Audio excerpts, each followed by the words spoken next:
Hello guys, techno Fahad में आप लोग का स्वागत है। सो गाइस, काफी लोगों के एक बात को लेकर मेरे पास कमेंट आ रहे थे, जिसमें पूछा जा रहा था कि किसी भी वेबसाइट से या किसी भी ऐप के जरिए से ऑनलाइन कोई भी प्रोडक्ट ईएमआई पर जब मंगवाते हैं तो क्या उसको हम कैंसिल या रिटर्न कर सकते हैं। या फिर मान लीजिए कोई भी प्रोडक्ट जब आप किसी भी वेबसाइट या किसी भी ऐप के जरिए से आप ईएमआई पर मंगवाते हैं, वो आने के बाद क्योंकि आपके पास डिलीवर होने में 4 से 5 दिन या 8 से 10 दिन लग जाते हैं, तो वो प्रोडक्ट डिलीवर होने के बाद आपको समझ में नहीं आता है, आप चाहते हैं कि इसको हम रिटर्न कर दें और अपनी ईएमआई को स्टॉप कर दें या कैंसिल कर दें, तो क्या ये पॉसिबल है। तो आज की इस वीडियो में हम इसी के बारे में डिटेल में बात करेंगे। तो इस वीडियो में आप शुरू से लेकर लास्ट तक बने रहिए। तो चलिए शुरू करते हैं। सो गाइस, अगर हम किसी भी वेबसाइट या एप्लीकेशन के जरिए से ईएमआई पर कोई भी प्रोडक्ट परचेज करते हैं, तो वहां पर हम क्या कैंसिल या रिटर्न कर सकते हैं। तो यहाँ पर आपको कुछ बातों का ध्यान रखना है। अगर आप उन बातों का ध्यान रखेंगे तो आपके साथ ये प्रॉब्लम नहीं होगी। देखिए, मान लीजिए आपने किसी भी बैंक के डेबिट कार्ड ईएमआई के थ्रू आपने कोई भी प्रोडक्ट ईएमआई पे परचेज किया। अगर आप इंस्टेंट कैंसिल करते हैं, मान लीजिए अभी मैंने परचेज किया, मुझे वो प्रोडक्ट समझ में नहीं आ रहा है, अब मैं चाह रहा हूँ इसको कैंसिल कर दूं,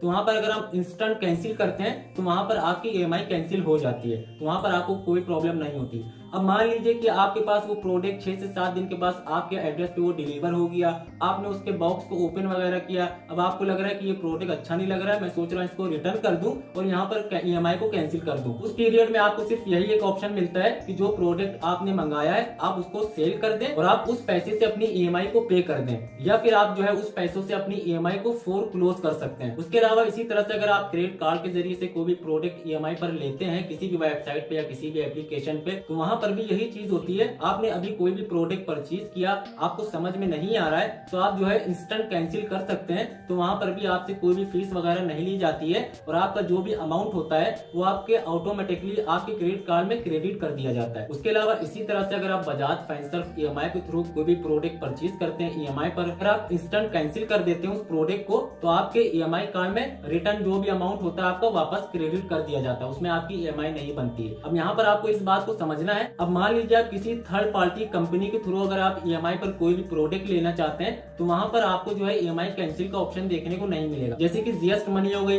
या slice credit card with limit हो गई, या आप जो है क्रेडिट बी हो गई या किस्त हो गई, ये जो थर्ड पार्टी कंपनियां हैं इसमें आपको ईएमआई की फैसिलिटी तो दी जाती है, लेकिन यहाँ पर कोई कार्ड वगैरह होता नहीं है। आपको जिस वेबसाइट पे जो है ईएमआई पर प्रोडक्ट लेना हो उसी वेबसाइट का एक वाउचर क्रिएट करना होता है। अब मान लीजिए आपने जीएस मनी के थ्रू आपने फ्लिपकार्ट के लिए आपने 15,000 का एक वाउचर अप्लाई किया, तो अब आपको वाउचर अप्लाई करने के बाद जैसे अप्रूवल मिल जाता है तो आपकी ईएमआई स्टार्ट हो जाती है। अब आपको करना क्या होता है, उस वाउचर को फ्लिपकार्ट के गिफ्ट कार्ड में जाके रिडीम करना होता है। तो जैसे आप रिडीम करते हैं तो वो फ्लिपकार्ट के वॉलेट में जाके ऐड हो जाते हैं, तो वहां पर आप उसके जरिए से आप कोई भी प्रोडक्ट परचेज कर सकते हैं। तो जैसे अगर आप किसी भी थर्ड पार्टी कंपनी के जरिए से अगर आप ईएमआई की फैसिलिटी लेते हैं, तो वहां पर आपको वाउचर क्रिएट करने का ऑप्शन दिया जाता है। जहां पर आपको वाउचर जनरेट करने का ऑप्शन दिखाई दे, तो वहां पर आप समझ जाइएगा कि आपकी जो है ईएमआई कैंसिल नहीं होगी। उसके अलावा अगर आप किसी कार्ड के थ्रू करते हैं, जैसे कि आपका डेबिट कार्ड ईएमआई या जो है क्रेडिट कार्ड ईएमआई, या आप जो है बजाज फाइनेंस के ईएमआई कार्ड के थ्रू करते हैं, तो वहां पर आप उस केस में कैंसिल कर सकते हैं जब तक आपके पास जो है वो प्रोडक्ट डिलीवर ना हो। मान लीजिए आपने किसी भी वेबसाइट से या ऐप के जरिए से कोई भी प्रोडक्ट ईएमआई पर परचेज किया है, तो उसको डिलीवर होने से पहले अगर आप कैंसिल कर देते हैं तो उस केस में आपकी जो है ईएमआई कैंसिल कर दी जाती है।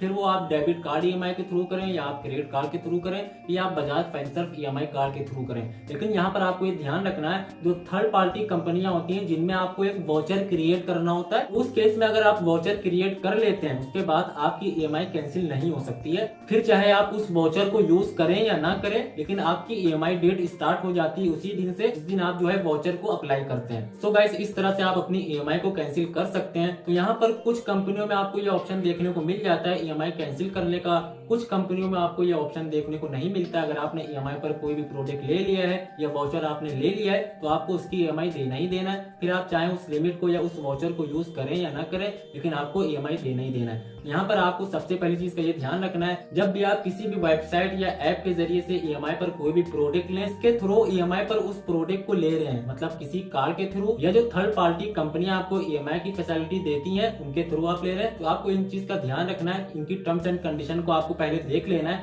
किसमें आपको ईएमआई कैंसिलेशन का ऑप्शन देखने को मिलता है, किसमें नहीं मिलता है। उसके अलावा आपको ये भी ध्यान रखना है कि हर केस में आपको ईएमआई कैंसिलेशन का ऑप्शन देखने को नहीं मिलेगा। कुछ टाइम पीरियड के हिसाब से आप अपनी ईएमआई को कैंसिल करा सकते हैं। सो दोस्तों, मुझे उम्मीद है आपको इस वीडियो से कुछ हेल्प मिली होगी। अगर हेल्प मिली तो इस वीडियो को लाइक करिए, शेयर करिए। अगर आप चैनल पर नए हैं तो चैनल को सब्सक्राइब करिए। तो नेक्स्ट वीडियो में फिर मिलते हैं, जब तक के लिए अपना ख्याल रखिए। Goodbye, take care.